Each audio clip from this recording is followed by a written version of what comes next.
Welcome back to you all students. Today we are dealing with the continuation part of the unit Dr. B.R. Ambedkar. In the last class I have given you the home assignment that to fill the reservation, railway reservation requisition form that furnished in your textbook page number 78. Have you done it, children? Very good. Now we shall move to the second episode of the lesson Dr. B.R. Ambedkar. In the last session, you have learnt many interesting facts about Dr. B.R. Ambedkar. In the last session, you have seen Dr. B.R. Ambedkar as a great leader, a visionary, as a chairman of the drafting committee and as a multi-talented personality. In this today's session, you will see many more interesting facts about the life of Dr. B.R. Ambedkar. Okay, children. So, before entering the lesson, it is very important to have a look at new words. So, without the new words it is very difficult to comprehend the lesson. So, whichever the subjects you read, it is very important to learn new words and enrich your vocabulary. Okay? Now, we shall see the first word, anarchy. What is the meaning of the word anarchy? A state of disorder due to lack of order or authority. So, ಕನ್ನಡದಲ್ಲಿ ಹೇಳಬೇಕು ಅಂದರೆ anarchy ಅಂತ ಹೇಳಿದ್ರೆ ಅರಾಜಕತೆ ಅಂತ ಹೇಳ್ತೀವಿ. We can use the word like this, there must always be a leader or else anarchy will prevail. And the second word is statute, which means a law formed by a formal body such as a legislature.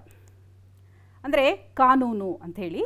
The city statute dictates a nightly curfew for all the individuals.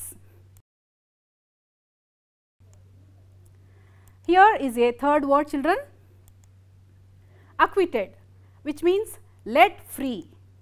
We can use the word like this, the court acquitted him of the crime. ಅಂದರೆ ಸ್ವತಂತ್ರಗೊಳಿಸೋದು ಅನ್ನೋ ಅರ್ಥವನ್ನು ನಾವಿಲ್ಲಿ ನೋಡಬಹುದು. And the next word is legislature, ಅಂದರೆ ಶಾಸಕಾಂಗ, a group of people who have the power to make and change laws. We can use the word in this way, our legislature passed a law for people to wear safety belts. The next word is executive, ಅಂದರೆ ಕಾರ್ಯಾಂಗ, a person or group of person having a administrative authority in an organization. The executive members serve for a term of 5 years. Judiciary, which means the judicial authorities of a country. ನ್ಯಾಯಾಂಗ ಅಂತ ಕೇಳಿದಿರಲ್ವಾ ಶಬ್ದ? Yes. Before independence, each province had its own judicial system. ಅಂದರೆ ಸ್ವತಂತ್ರ ಪೂರ್ವದಲ್ಲಿ ಪ್ರತಿಯೊಂದು ಪ್ರಾಂತ್ಯನೂ ಕೂಡ ತನ್ನದೇ ಆದಂತಹ ಒಂದು ನ್ಯಾಯಾಂಗ ವ್ಯವಸ್ಥೆಯನ್ನು ಹೊಂದಿತ್ತು ಅನ್ನೋ ರೀತಿಯಲ್ಲಿ ನಾವು ಈ ಒಂದು ವರ್ಡನ್ನು ಬಳಸಬಹುದು. Authority, public organization that controls an area or certain activities. ಅಂದರೆ ಅಥಾರಿಟಿ ಅಂತ ಹೇಳಿದ್ರೆ ಇಲ್ಲಿ ಅಧಿಕಾರ ಅನ್ನೋ ಅರ್ಥ ಬರುತ್ತೆ. A corporation that provides bus service in a city is an example of a transit authority.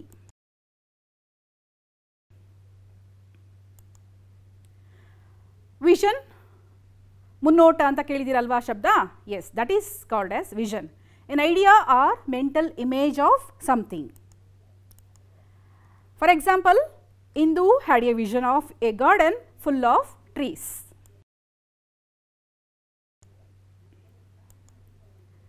Justice, it is a concept of ethics and law that people behave in a way that is fair, equal and balanced for everyone. We should strive to achieve justice for all the people. ಅಂದರೆ justice ಅಂತ ಹೇಳಿದ್ರೆ ನ್ಯಾಯ.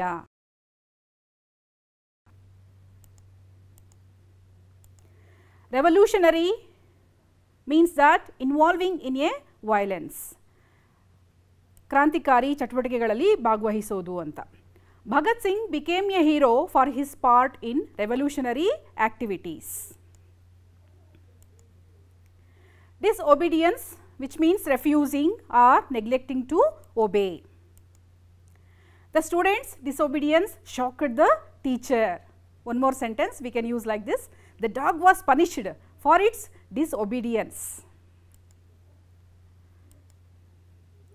Non-cooperation, which means failure or refusal to cooperate.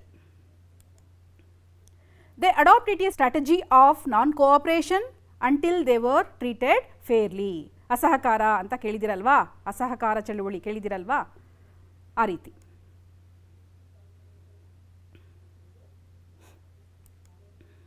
Students, now we are entering to the lesson, the second part of the lesson, that is Dr. B.R. Ambedkar. So, in this today's session, you are learning many more interesting facts about Dr. B.R. Ambedkar's perception of 3 pillars of the state, and also significant observations of Dr. B.R. Ambedkar on constitution, and also Dr. B.R. Ambedkar's speech on grammar of anarchy. Okay children, shall we move to the lesson? Wait. Now you will have a surprise. Now you listen to the original voice of Dr. B.R. Ambedkar. You will have a great experience with this. Our difficulty, as I said, is not about the ultimate future. Our difficulty is how to make the heterogeneous mess that we have today take a decision in common and march in a cooperative way on that road which is bound to lead us to unity. Have you listened, students? Yes, you feel happy, no? Okay. Now we shall move to the next part, children, that is Ambedkar's perception of 3 pillars of the state. Which are the 3 pillars of the state? The first one is the legislature, second one the executive, third one the judiciary. Ambedkar calls these 3 organs as the pillars of the state. Ambedkar had a clear perception of the mutuality between these 3 organs, that is the legislature, the executive and the judiciary. And also he realized that the jurisdiction of each organ should be very clear and untrammeled. Now we shall see some significant observations of Ambedkar on our constitution. You know children, what is constitution? The constitution is a fundamental document which defines the position and power of these 3 organs. Which are these 3 organs? The legislature, the executive, the judiciary. ಅಂದರೆ ನೀವು ಈ ಶಬ್ದಗಳನ್ನ ಕೇಳಿದಿರಲ್ವಾ, ಶಾಸಕಾಂಗ, ಕಾರ್ಯಾಂಗ ಮತ್ತು ನ್ಯಾಯಾಂಗ, ಈ 3 ಅಂಗಗಳನ್ನು ಅವರು 3 pillars ಅಂತ ಹೇಳಿ ಕರೆದಿದ್ದಾರೆ. So in this constitution it defines the position and power of these 3 organs. And also what is the purpose of this constitution? The purpose of the constitution is not merely to create the organs of the state, but to limit their authority, because if no limitation is imposed upon the authority of the organs, there will be completely tyranny and complete oppression. ಅಂದರೆ ಈ ಒಂದು ನಮ್ಮ ಸಂವಿಧಾನದ ಒಂದು ಉದ್ದೇಶ ಏನಪ್ಪ ಅಂತ ಹೇಳಿದ್ರೆ ಈ ಒಂದು 3 ಅಂಗಗಳ ಮೇಲೆ ನಿಯಂತ್ರಣವನ್ನು ಸಾಧಿಸೋದು. ಸಪೋಸ್ ಆ ಒಂದು ನಿಯಂತ್ರಣ ಇಲ್ಲದೆ ಹೋದರೆ ಏನಾಗುತ್ತೆ, ಪ್ರತಿಯೊಂದು ಅಂಗನೂ ಕೂಡ ತನ್ನದೇ ಆದ ರೀತಿಯಲ್ಲಿ ಕೆಲಸ ಮಾಡೋದಕ್ಕೆ ಶುರುವಾಗುತ್ತೆ. ಆವಾಗ ಏನಾಗುತ್ತೆ, ಈ ದಬ್ಬಾಳಿಕೆ ದೌರ್ಜನ್ಯ ಅನ್ನೋದನ್ನು ನಾವು ನೋಡಬೇಕಾಗುತ್ತೆ. ಹಾಗಾಗಿ ಈ 3 ಅಂಗಗಳ ಮೇಲೆ ಸಂವಿಧಾನದ ಒಂದು ನಿಯಂತ್ರಣ ಅನ್ನೋದು ಬಹಳ ಮುಖ್ಯ ಆಗುತ್ತೆ ಅಂತ ಹೇಳಿದ್ದಾರೆ. In the last class, you have learned children, observing his capabilities and skills in the field of law and legislation, our Indian National Congress assigned him the work, the great responsibility to serve on the drafting committee of the Constituent Assembly. In the same way, one more opportunity came to Ambedkar, that is Jawaharlal Nehru chose Ambedkar as the first law minister of India. So what is the reason? Because he was very much skillful in the field of law and legislation, and also as a tribute to his vision of social justice. Next, we are looking at the impact of Ambedkar's vision on society. Which are the impacts? The first impact is we can observe much progress in providing equality of opportunities to all the people. And the second impact is that members of scheduled caste find doors which had been closed to them for centuries being opened. And the third impact is that they are enrolling themselves to higher learning and entering public services. They are occupying higher level of jobs both at central and state. Judges, ambassadors and governors have been drawn to their ranks.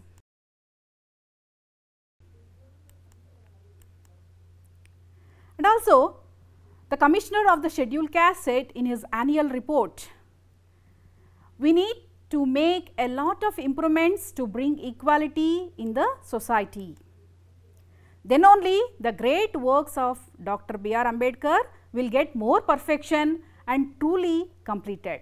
We should fight to remove the social discrimination from the society. Yes, we are moving to the next important part, that is grammar of anarchy. Have you heard this word before, children? No, I think. Yes. Have you heard these words? Civil disobedience, non-cooperation, satyagraha. Sure, you will heard these words in your social science lesson. Ambedkar described the methods of civil disobedience, non-cooperation and satyagraha as the grammar of anarchy. What is this grammar of anarchy? Grammar of Anarchy is a speech rendered by Dr. B.R. Ambedkar on 25th November 1949, a day before the Constitution was formally adopted by the Constituent Assembly. He said that in order to achieve social and economic objectives, we have to take course to constitutional method. And he was against using of revolutionary methods such as satyagraha, civil disobedience and non-cooperation. What might be the reason behind this? These were only valid before independence, but these were invalid after the Constitution came into force. He called these methods as grammar of anarchy, which means they represented anarchy. ನೋಡಿ ಮಕ್ಕಳೇ, ಈ ಒಂದು ಅಸಹಕಾರ, ಸತ್ಯಾಗ್ರಹ ಈ ಎಲ್ಲ ಒಂದು ಮೆಥಡ್ಗಳನ್ನು ಅವರೇನು ಹೇಳ್ತಾ ಇದ್ದಾರೆ, ಸ್ವತಂತ್ರ ಪೂರ್ವದಲ್ಲಷ್ಟೇ ಅದು ವ್ಯಾಲಿಡ್ ಆಗಿತ್ತು, ಆಗ ಅದರ ಅವಶ್ಯಕತೆ ಇತ್ತು. ಆದರೆ ಸಂವಿಧಾನವನ್ನು ನಾವು ರಚನೆ ಮಾಡಿಕೊಂಡ ನಂತರ ಆ ಒಂದು ಮೆಥಡ್ಗಳನ್ನು ನಾವು ಬಳಸಬಾರ್ದು, ಆ ವಿಧಾನಗಳಲ್ಲಿ ನಾವು ಹೋರಾಟವನ್ನು ಮಾಡಬಾರ್ದು. ನಮ್ಮದೇನಿದ್ರೂ ಸಂವಿಧಾನಬದ್ಧವಾಗಿ, ಕಾನೂನುಬದ್ಧವಾಗಿ ನಾವು ಯಾವುದೇ ಹೋರಾಟಗಳನ್ನು ಬೇಕಾದರೂ ಮಾಡಬಹುದು. ಸೊ ಹಾಗಾಗಿ ಆ ಮೂರು ಮೆಥಡ್ಗಳನ್ನು ಅಂದರೆ ಡಿಸೊಬಿಡಿಯನ್ಸ್, ನಾನ್ ಕೋಆಪರೇಷನ್ ಆ್ಯಂಡ್ ಸತ್ಯಾಗ್ರಹ, ಈ ಮೂರು ಮೆಥಡ್ಗಳನ್ನು ಅವರು ಏನಂತ ಕರೆದಿದ್ದಾರೆ, ಗ್ರಾಮರ್ ಆಫ್ ಅನಾರ್ಕಿ ಅಂತ ಹೇಳಿದ್ದಾರೆ. According to Dr. B.R. Ambedkar, we Indians must hold fast to constitutional methods of achieving our social and economic objectives. We must abandon the methods of revolutions as well as the method of civil disobedience, non-cooperation and satyagraha. These methods are nothing but the grammar of anarchy, and it is better for us if we abandon them earliest.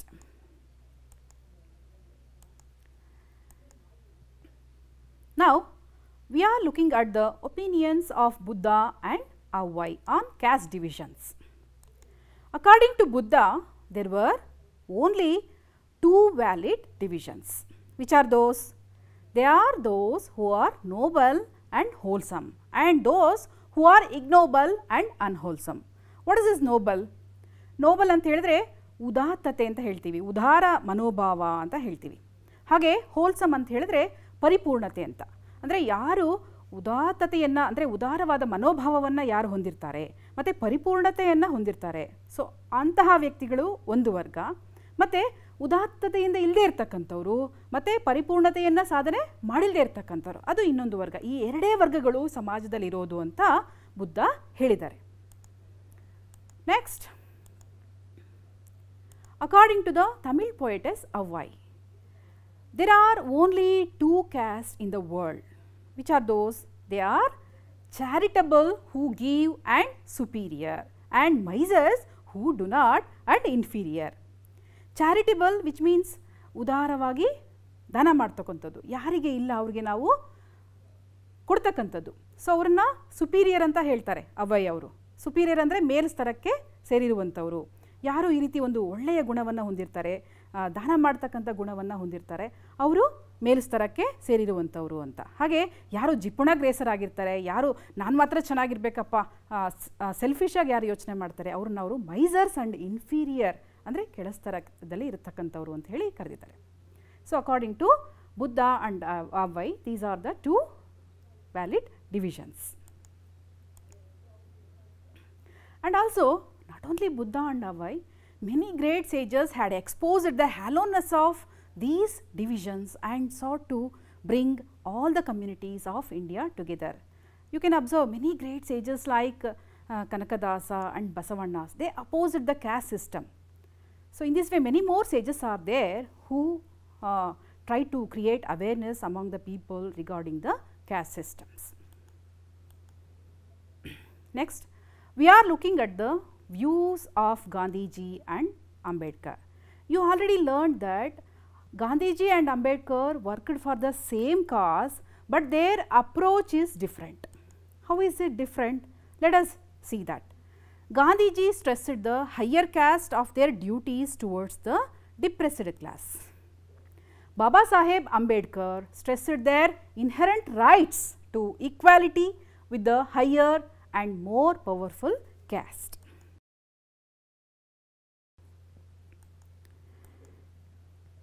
One stressed the duties and the other stressed the rights. They brought about a veritable revolution in social thought. Now we shall move to the next slide. Symbol of revolt. Who was called as symbol of revolt? When Baba Saheb passed away in December 1956, Jawaharlal Nehru made a moving reference in the Lok Sabha describing Baba Saheb as a symbol of revolt. He said, "I have no doubt that whether we agreed with him or not in many matters, that perseverance, that persistence, and that, if I may use the word, sometimes virulence of his opposition to all this did keep the people's mind awake and did not allow them to become complacent about matters which could not be forgotten, and helped in rousing up those groups in our country which had suffered for so long in the past. It is therefore sad that such a prominent champion of the oppressed and depressed in India, and one who took such an important part in our activities, has passed away." So in this way, Nehru described Ambedkar as a symbol of revolt. Now you will have one more surprise. You listen to the words of Sadhguru about the great personality of Dr. B.R. Ambedkar. Bhimrao Ramji Ambedkar is a visionary leader who brought dignity and rights to the most oppressed classes of people in India. Oppression unleashed upon Dalits for centuries was brought to fore, and at least in law, equality was reinstated. Though the social situation needs much reform, he is a stellar example of showing that brilliance needs no pedigree. We owe the privilege of democratic existence to this intellectual giant. A man of great vision and compassion said, "Democracy is not merely a form of government, but an attitude of respect and reverence to fellow human beings. Though we are a political democracy, we are not entirely democratic as a society, and hence Ambedkar's dream and vision of creating a social democracy remains unfulfilled. It is the responsibility of our generation to create a society where the privileges of pedigree are replaced by individual performance and competence. All humans are equal by birth. B.R. Ambedkar, a remarkable man who gave a shape and form to our aspirations of nationhood. On this day, we bow to him."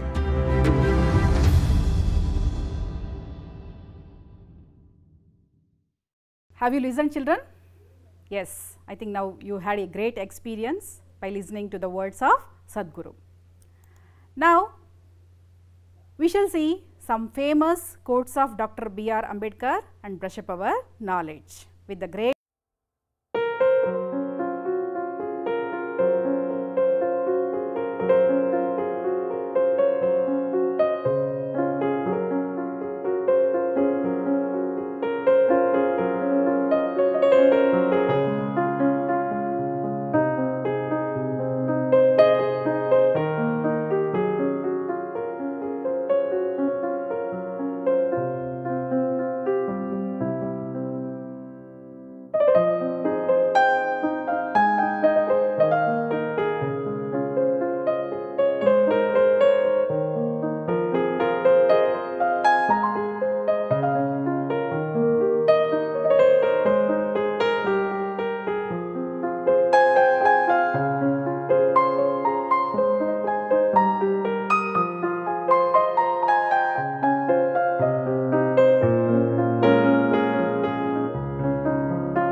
Ambedkar's house in Mumbai. This is the house of Baba Saheb, called as Rajagriha at Mumbai. He designed this house himself with great love and affection, and it served as a safe place for his 50,000 books. This house was made in 1930 when he was a well-known barrister. This is the house of Baba Saheb. Here you can find the belongings of Baba Saheb, and you can find the attachment of Baba Saheb towards his house. You know, children, till today these furniture, doors, windows and switches are in very good condition.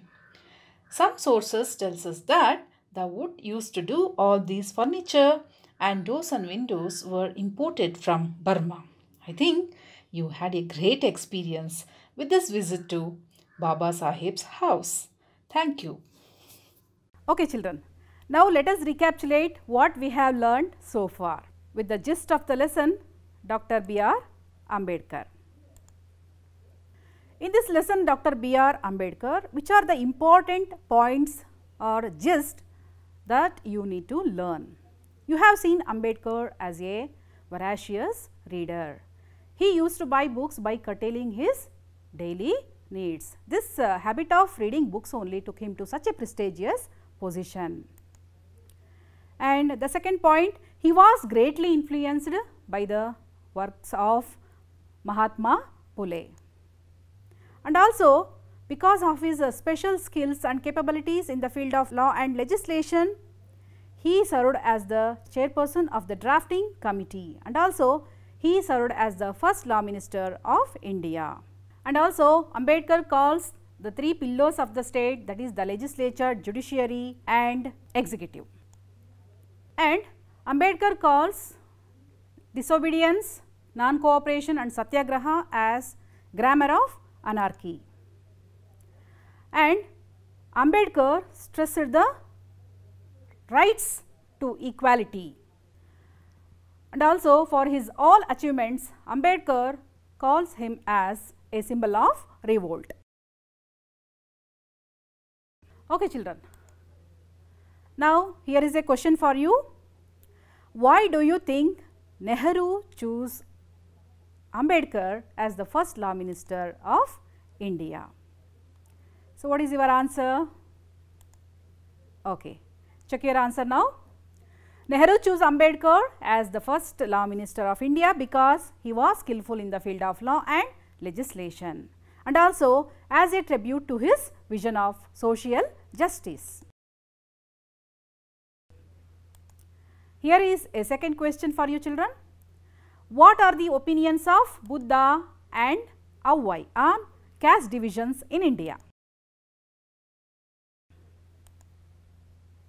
According to Buddha, there were only valid two divisions.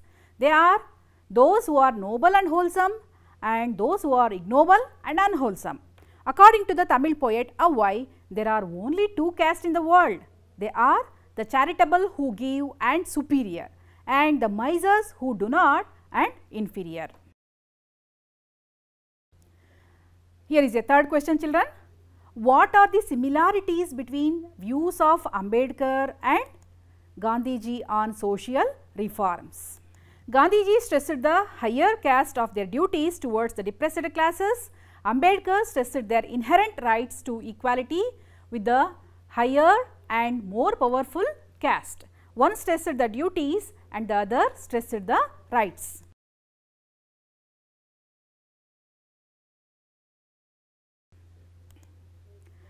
Why did Nehru describe Ambedkar as a symbol of revolt? Your answer should be like this. Nehru described Ambedkar as a symbol of revolt because he took such an important part in our activities and he became the champion of the depressed and oppressed class in our Indian society.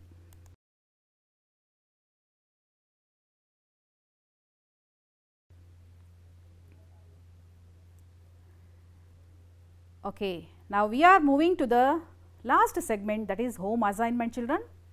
Here are the questions for you. Take down. Why did Nehru describe Dr. Ambedkar as a symbol of revolt? Second question, according to Ambedkar, which things are regarded as the grammar of anarchy?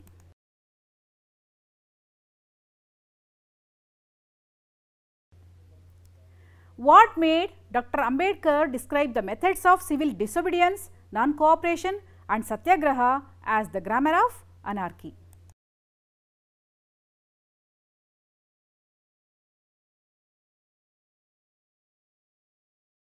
And the fourth question, what are the significant observations of Dr. B.R. Ambedkar on the Constitution?